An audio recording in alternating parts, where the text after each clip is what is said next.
Saludamos al distinguido abogado Ramiro García. Él es subdecano de la Facultad de Jurisprudencia de la Universidad Central. Próximo a cumplir 2 meses el gobierno de Guillermo Lasso. El próximo sábado hay una serie de temas que están vigentes en el país y entre ellos algo que ha llamado la atención es la posibilidad de una consulta popular a la que llamará el gobierno, primero anunciado por Fernando Villavicencio, confirmado luego por la ministra Vela. Quisiéramos conocer su punto de vista sobre estas reformas que se pretenden, abogado García. ¿Cómo está? Muchas gracias por la invitación. Bueno, en efecto se ha anunciado la posibilidad de una consulta popular. Ahora lo que queda es ver cómo y sobre qué, sobre todo.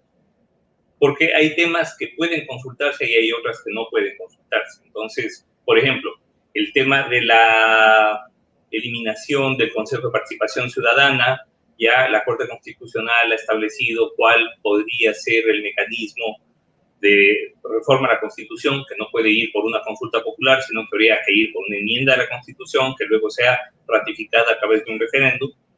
Así que yo creo que los juristas del gobierno tendrán que afinar un poco eso, porque recordemos que toda consulta que se pretenda hacer tendrá que ser previamente consultada, valga la redundancia, a la Corte Constitucional en cuanto a su procedencia. En cuanto a esto del Consejo de Participación Ciudadana y Control Social, el debido proceso, el orden de las cosas, sería primero realizar la enmienda, luego hacer la consulta. Y luego hacer el referéndum que ratifique lo enmendado. ¿Y qué tan conveniente ve usted, al margen del camino, que se siga la conveniencia de desaparecer a este organismo? Mira, yo creo que el Consejo de Participación fue una idea novedosa en su momento, que ha resultado un desastre completo. Y hemos visto que no es que el actual o el anterior o el anterior al anterior, todos han sido desastrosos. Porque han garantizado exactamente lo contrario de lo que se busca. Es decir, la participación ciudadana está totalmente ausente.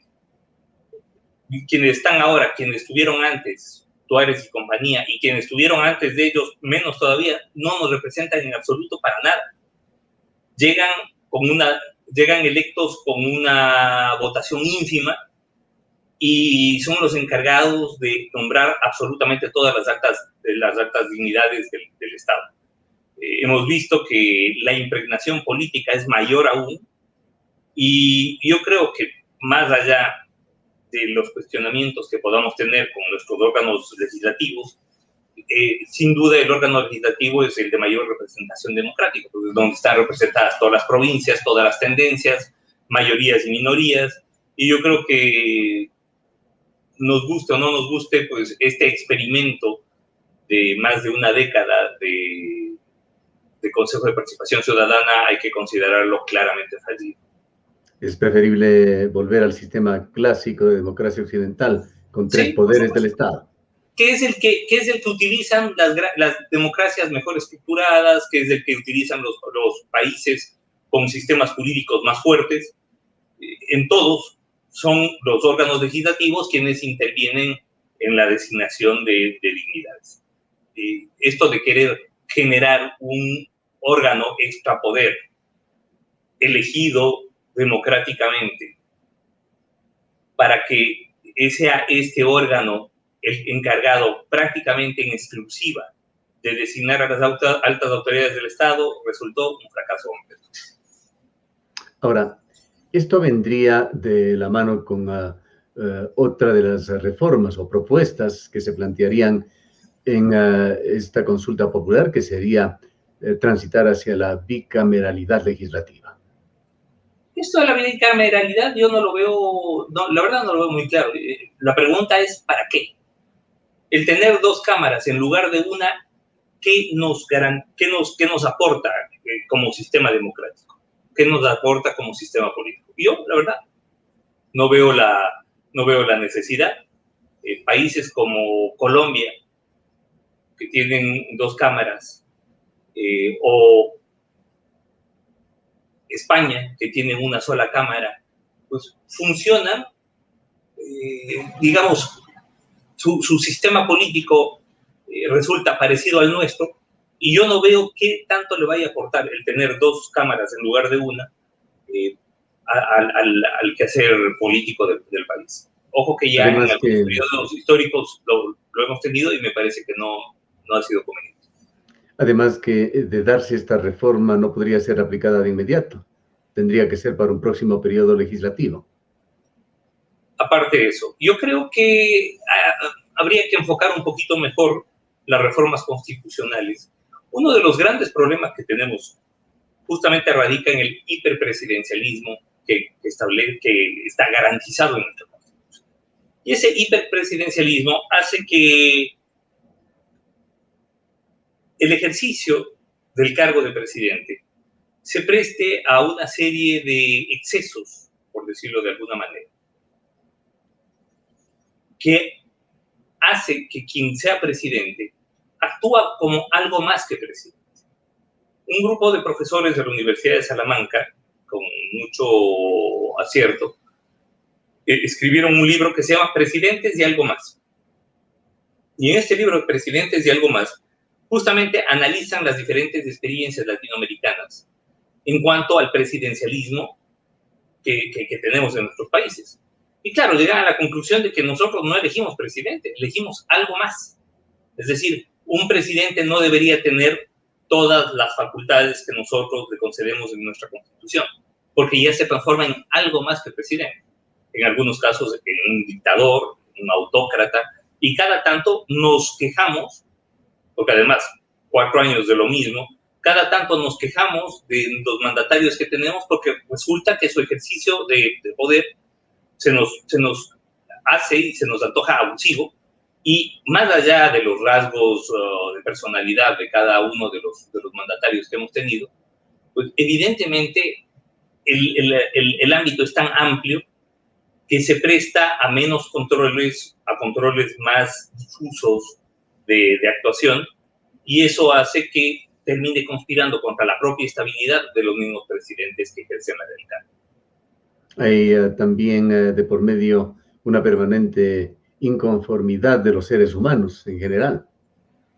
Mire, a ver, para empezar, en América Latina, con honrosísimas excepciones, pues siempre elegimos presidentes en una segunda vuelta con márgenes diminutos de diferencia entre el primero y el segundo.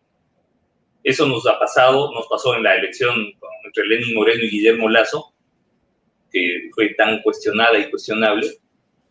Nos acaba de pasar nuevamente con Lasso y Arauz, tal vez ahí con un poquito más de margen, más de claridad, pero a la final estamos hablando de 52-48 más o menos. Estamos hablando de un 4% de diferencia. Acaba de pasar en Perú, con mucho menos, un Perú con una población muchísimo mayor que la nuestra, y la diferencia fue, me parece que de 40,000 votos. Entonces, claro, eso hace que de inicio el mandatario elegido, el que sea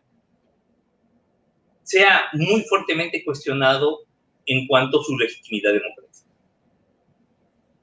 Porque empieza con una mitad en contra. Y esa mitad, ese escenario de inicio, que es cuando además se supone que está más fuerte, hace que los siguientes 4 años se encuentre una vía, pero pedregosa y llena de espinos y cardos, ¿no? Entonces, yo creo que tenemos que empezar a replantearnos un poco nuestros sistemas políticos, y bueno, si hay algo que deberíamos promocionar más bien, más allá de cambios constitucionales, es un cambio en el quehacer político. Yo creo, por ejemplo, que hay que cambiar la justicia, pero para cambiar la justicia no se necesita una reforma constitucional. Se necesita, sobre todo, un pacto político que garantice que las diferentes fuerzas en el poder de turno dejen de meter la mano en los órganos de administración de justicia. Eso para empezar.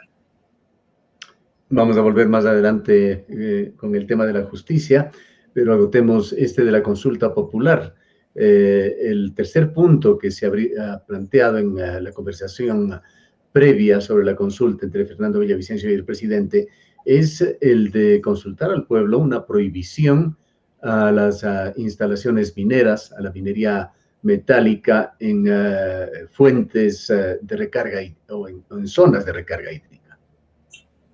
Bueno, yo creo que si hay algo que nos ha quedado claro a todos, son dos aspectos. En primer lugar, no podemos decir no absoluto a toda forma de explotación minera, porque eso sería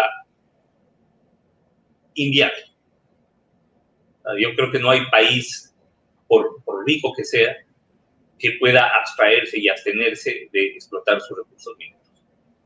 Pero por otro lado, y algo que también resulta absolutamente claro, es que la actividad minera debe estar muy controlada y que no se puede permitir que esta actividad minera atente contra temas tan fundamentales como el derecho al agua. Entonces, por ahí creo que la consulta debería ir. Me parece que iría adecuadamente enfocada, siempre y cuando se racionalice el debate. El debate no puede manejarse en medio de blancos y negros. Yo creo que hay una gama de grises que tienen que tomarse en cuenta. No puede ser un debate maniqueo del sí o no.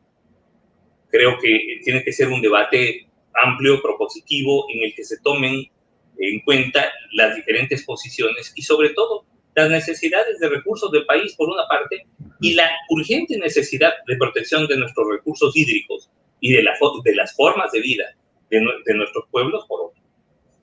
Claro, más allá de estos ribetes que tiene el gobierno de Guillermo Lasso pro extractivismo, piensa entre otras cosas duplicar la producción petrolera, están los temas medioambientales que preocupan al mundo. Estamos viendo verdaderos gritos de la tierra que se están dando en Europa, Bélgica, Alemania, con estas inundaciones en la China. Inundaciones horrorosas. Gravísimo en la China, un montón de muertos, ciudades arrasadas. Incendios imparables en Oregon, en los Estados Unidos, falta de agua. Resulta claro que el cambio climático es un protagonista fundamental y al que hay que pararle mucho asunto y bueno, ejercer acciones efectivas. Volvamos al tema de la justicia, doctor García. El día de hoy transmitíamos en nuestro medio de comunicación declaraciones de un ex presidente del Consejo de la Judicatura aquí en Cuenca, un distinguido ex juez Simón Valdivieso, quien señalaba que él percibe una falta de confianza de los ecuatorianos en general en la administración de justicia. Están situaciones recientes como ese oscuro sorteo de jueces que favoreció al exalcalde de Quito, Jorge Yunda. Está en el extremo del sistema de justicia la situación de las cárceles. Una nueva masacre se ha vivido el día de ayer, que quizá ya no nos admira tanto porque es más pequeña que aquella que se dio en el mes de febrero, pero da cuenta de que algo sigue profundamente mal en el sistema carcelario ecuatoriano y en la justicia en general. Bueno, esos son dos temas que están claramente enlazados. El problema de la justicia y el problema carcelario. Empecemos con el primero, la justicia. Sí, tiene toda la razón Simón Valdivieso en decir que existe una percepción popular ciudadana de falta de credibilidad del sistema de administración de justicia en Ecuador. Pero, ojo, hay que decirlo completo. No de ahora, de hace décadas. Nuestra administración de justicia adolece de varios problemas endémicos, estructurales, que vienen produciéndose desde hace mucho tiempo. Uno de ellos, la impregnación política. Y yo creo que en esa materia se ha avanzado bastante. Y es necesario continuar. Digo que se ha avanzado bastante porque recuerde usted, del control judicial del Partido Social Cristiano en los 80s y 90s, pasamos en los 2000 hasta el 2017 al control total y absoluto de la revolución ciudadana de los órganos judiciales. Yo creo que del 2018-19 en adelante hemos avanzado en ese sentido y hoy por hoy resultaría poco ético decir que tenemos una administración de justicia al servicio de un partido político. Entonces yo creo que eso hay que anotarlo como un punto a favor. Eso hay que anotarle en el haber. Pero, evidentemente, otros problemas como corrupción, falta de probidad, falta de conocimiento, falta de preparación, se mantienen. Y eso hace que cada tanto nuestros órganos judiciales produzcan sentencias que consideremos claramente cuestionables. Hay que tomar en cuenta también un aspecto, y es que los órganos judiciales están continuamente bajo el escrutinio público de medios y de redes sociales, y que muchas veces se culpa al juez o se le otorga al juez culpas que no tiene. ¿Qué hacer para recuperar, recuperar la confianza, la credibilidad, el prestigio de la justicia ecuatoriana, doctor García? Hay ciertos parámetros que creo que son claros a la hora de establecer si una justicia funciona o no. Por ejemplo, transparencia de procesos. Por ejemplo, la rapidez, la velocidad con la que se tramitan los procesos. Una justicia que tarda no es justicia. Si hoy por hoy usted plantea una acción contencioso-administrativa, por ejemplo, y le están dando, ojo, estamos en julio 2021, y le están dando audiencia, la primera audiencia, se la fijan para marzo o abril del 2023, entonces evidentemente usted va a perder totalmente la confianza y la fe en la administración. Esto se lo puede arreglar con voluntad política y recursos. Voluntad política para hacerlo. Y, por supuesto, recursos. ¿Qué es lo que necesitamos? Necesitamos más cohesión. Pero, sobre todo, necesitamos una urgente digitalización de la administración de justicia. Es fundamental implementar el expediente electrónico. No puede ser que los abogados tengamos que pasar horas para poder consultar un expediente y peor para poder sacar copias de ese expediente. Todo eso se lo podría hacer a través de la implementación de nueva tecnología. Por otro lado, es fundamental que se modifique el sistema de selección de jueces. Estamos garantizando que lleguen los peores, no los mejores, a través del sistema que tenemos actualmente. ¿Por qué? Porque resulta que acceder a una judicatura es muy fácil. Prácticamente cualquier abogado lo puede hacer. Y por tanto, no garantizamos que sean los mejores, los más probos, pero sobre todo los que más conocimiento jurídico tienen, los que ocupen los cargos de jueces. Y eso genera que la persona que va, que normalmente, no siempre, hay muy buenos jueces también y hay gente que de vocación, pero en general el modelo va enfocado para que vaya aquel al que no le fue bien en el ejercicio profesional. Entonces, claro, si no le va bien el ejercicio profesional, por lo menos vaya de juez. Y eso ya de por sí explica el nivel de administración de justicia que tenemos. Hemos visto, doctor García, algunos ribetes alentadores en la justicia ecuatoriana. El manejo del caso Sobornos 2012-2016, la justicia haciendo justicia contra el poder. La fiscalía, con ribetes bastante buenos de independencia. Hay algunas críticas por allí, pero la fiscalía con prestigio. Iván Saquicela, en la Corte Nacional de Justicia, realizando esfuerzos en pro de la transparencia, promoviendo transmisiones de audiencias, la silla vacía. Pero a pesar de todo esto y mucho más que se podría mencionar, la función judicial sigue mal vista en el país. Acabamos de ver un ranking, posiblemente usted se enteró también, que muestra que la justicia está entre las instituciones con prestigio y credibilidad más bajos en el Ecuador. Sin duda, y desde hace mucho tiempo, desde hace muchos años. Y valga decir, no solamente en el país, en general en Latinoamérica hay muchos cuestionamientos a la administración de justicia. Y vuelvo y repito, ¿por qué? Porque hay la idea, la percepción de parte de la ciudadanía de que quienes llegan a jueces, primero, llegan sin conocimiento. Segundo, llegan sin la experiencia adecuada. Tercero, llegan para usufructuar patrimonialmente de ese cargo. Y esa es la percepción que tiene la ciudadanía. ¿Cómo cambiar esa percepción? creo que son varios factores los que hay que tomar en cuenta, pero sobre todo, empezar por el proceso de selección de jueces. Eso es fundamental. Que todos estemos claros que quienes accedan a las judicaturas han pasado un proceso de selección y de oposición muy riguroso y muy largo. Mire, en España, por ejemplo, para que usted pueda llegar a una judicatura, le pueden pasar entre 5 y 8 años desde que usted postula. Y en muchos casos no se llega nunca. Es decir, durante 5, 7, 8 años, usted hace una carrera judicial dirigida por la escuela judicial. Usted como estudiante, porque no puede llegar de juez a aprender, que esa es la otra falacia de la que partimos en el país. Yo escucho, cada que escucho, es que hacer juez se aprende siendo juez. No, a ver un momentito. Por supuesto que el juez, como el abogado, tiene que hacer de su vida un aprendizaje permanente, eso sin duda. Pero no puedes llegar a aprender.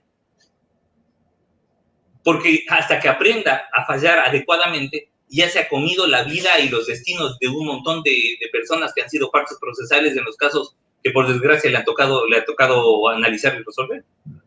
Entonces, ¿cómo garantizamos que quien llegue con conocimiento? Ahí tiene mucho que ver la escuela judicial. La escuela judicial no puede funcionar ex post, como funciona en el Ecuador. Es decir, recién uno accede a la escuela judicial cuando a uno le nombran juez.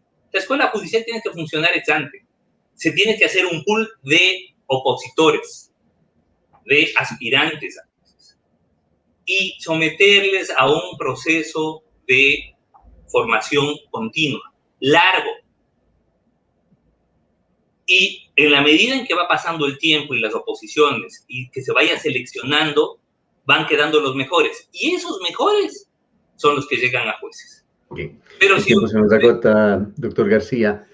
¿Podrá arreglarse el tema carcelario sin una mejora sustancial de la función judicial en general? No.